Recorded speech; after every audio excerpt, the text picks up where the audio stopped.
Na hatua nyingine ya pili tutakayoenda, kama hawatatusikiliza, hatutaendelea kukaa kimya na kunyamaza na kulia. Tutaitisha maandamano makubwa kwa nchi nzima. Usikie na umwachie Tundu Lissu.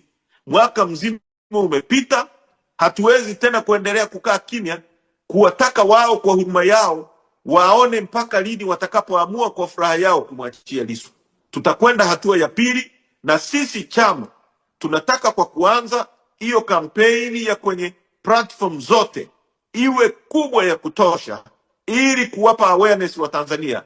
Na sisi baada ya vikao ambavyo tutaitisha, mtatangaziwa, tutasema neno ni lini na ni vipi tunaanza kuwashinikiza ili wamwachie Tundu Lissu.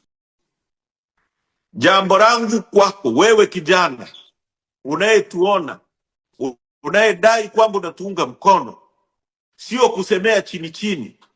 Tunapaswa kuanzisha kampeni kubwa umwachie Tundu Lissu, kwa sababu Lissu amekamatwa kwa ajili yetu, kwa sababu wote tunajua na wote tunaamini Lissu hana kosa. Lissu sio mkosaji. Lissu ni mtu mwema anayetupigania, ili asikate tamaa, ili asiwe na baridi kule aliko, anafikiri kwamba nimekamatwa na watu niliokuwa na wapigania wamerudi nyuma.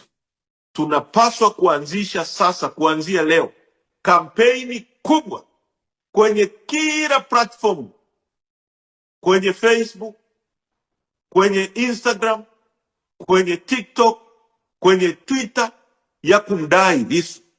Wale mlioko nje ya nchi mnaotusikiliza, diasporas wetu, watu wetu wa diaspora, mfanye kama walivyofanya watu wa diaspora waliokuwepo wa Afrika Kusini wakati ule.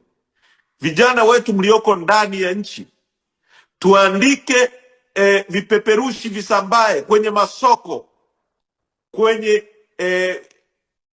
kwenye posti za milingoti ya umeme, zikiwa na picha ya Lissu, lakini zikiwa na ujumbe wa kumdai Lissu aachiwe. Sasa tunataka tuanze kampeni kubwa ya kuwaunganisha Watanzania.